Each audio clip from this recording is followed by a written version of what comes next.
حضرت سیدنا عمر رضی اللہ تعالی عنہ جلیل القدر ہستی ہیں جنہیں حضور علیہ السلام نے اللہ سے مانگ کے لیا۔ سارے صحابی رسول کریم صلی اللہ علیہ وآلہ وسلم کے مرید ہیں، لیکن جناب عمر میرے حضور کی مراد ہیں۔ 39 لوگ جب اسلام لا چکے، 39ویں شخص حضرت امیر حمزہ رضی اللہ تعالی عنہ تھے، اور ان کا ایمان لانا مسلمانوں کے لیے بہت بڑی ڈھارس اور بہت بڑے حوصلے کا سبب و ذریعہ بنا۔ تو میرے حضور نے ہاتھ اٹھا لیے، کہا اے اللہ، ایک شیر دیا ہے امیر حمزہ، ایک شیر اور عطا کر دے، اب تیری مرضی، عمر بن خطاب دے دے یا عمر بن حشام دے دے۔ حضور دعائیں مانگ رہے ہیں، اور یہ ہاتھ میں تلوار لیے غیظ و غضب سے بھرے ہوئے گھر سے نکلتے ہیں کہ بانی اسلام کا چراغ ہی بجھا دینا ہے۔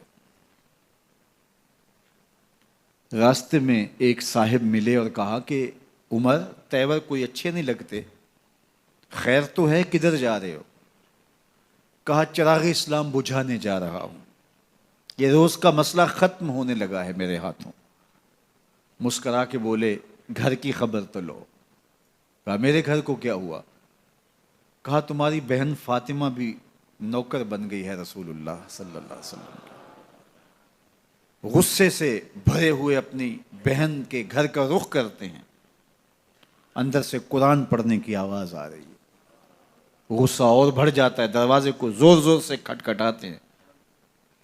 اہل خانہ سمجھ گئے ماجرا کیا ہے، گرجدار آواز ہے جناب عمر کی، دروازہ کھولو۔ جلدی سے معلم کو چھپا دیا اور بہن آگے بڑھ کے دروازہ کھولا۔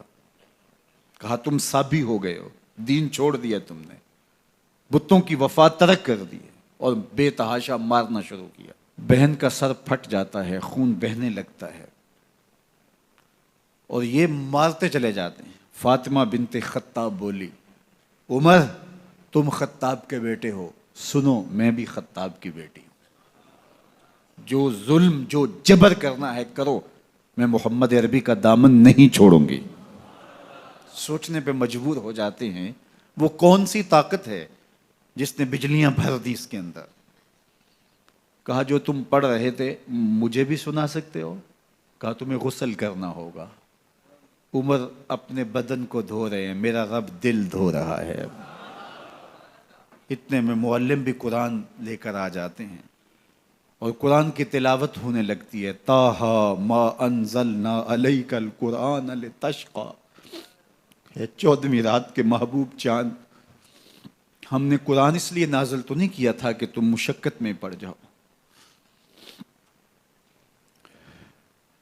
بے تاب ہو گئے، کہا عمر کی عمر برباد ہو گئی، مجھے لے چلو حضور کی چوکھٹ پہ۔ تلوار حمائل کی ہے، بہنوئی ساتھ ہیں، اور حضور کی بارگاہ میں حاضر ہو رہے ہیں۔ دروازے کے سوراخوں سے دیکھا تو صحابہ تشویش کا اظہار کرنے لگے کہ عمر آ رہا ہے، تلوار حمائل کی ہے، ارادے اچھے نہیں لگتے۔ جناب امیر حمزہ نے کہا دروازہ کھول دو، اچھی نیت سے آیا تو استقبال کریں گے، نیت اچھی نہیں ہے تو اس کی تلوار سے اس کی گردن کاٹ دیں گے۔ حضور کے سامنے جا کے بیٹھ گئے، گلے میں کپڑا ڈالا تھا، حضور نے پکڑ کے کہا عمر ابھی وقت نہیں آیا کہ تم اسلام لے آؤ؟ یہی وقت تھا عمر کے اسلام لانے کا، لبوں پہ کلمہ جاری ہو گیا۔ اللہ اکبر کی صدا اس زور سے گونجی کہ مکے کی گلیاں گونجنے لگیں۔ اسلام لانے کے بعد حضور سے پوچھتے ہیں حضور کیا ہم حق پر نہیں ہیں؟ فرمایا ہم حق پر ہیں۔ اللہ کا دین سچا نہیں ہے؟ کہا اللہ کا دین سچا ہے۔ آپ اللہ کے سچے نبی نہیں ہیں؟ فرمایا میں اللہ کا سچا نبی ہوں۔ تو کہا پھر ہم چھپ کے عبادت کیوں کریں؟ اب مسلمانوں کی 2 صفیں بنتی ہیں، ایک صف کی قیادت امیر حمزہ کرتے ہیں، دوسری صف کے آگے آگے عمر بن خطاب چلتے ہیں، اور حضور درمیان میں ہیں، اور یہ ملکوتی قافلہ صحن حرم میں آ کے اعلانیہ عبادت کرتا ہے۔ حضرت عبداللہ ابن مسعود رضی اللہ تعالیٰ عنہ فرماتے ہیں عمر کا اسلام لانا اسلام کے لیے عزت کا سبب بنا، اسلام کے وقار کی علامت بن گیا۔ ایک ایک کے دروازے پہ جا کے دروازہ کھٹکھٹا کے کہتے ہیں، وہ تو اور خبر سننے کے لیے بے چین تھے کہ یہ بانی اسلام کی زندگی کا چراغ بجھانے گیا تھا، کوئی خبر لایا ہوگا۔ وہ کہتے ہیں آؤ عمر کدھر آئے ہو؟ کہا تمہیں بتانے آیا ہوں، کمزوروں سے پنجہ آزمائی کرتے رہے ہو، آؤ میرے سے بات کرو، میں محمد عربی کا نوکر بن گیا ہوں۔ اللہ اکبر۔ میرے حضور نے فرمایا جب اچھے لوگوں کا ذکر کرو تو میرے عمر کا ذکر بھی کیا کرو۔ میرے عمر کی زبان پر حق بولتا ہے، سچ بولتا ہے۔ ان الشیطان یفر من ظل عمر، عمر کے سائے کو دیکھ کے شیطان بھاگتا ہے۔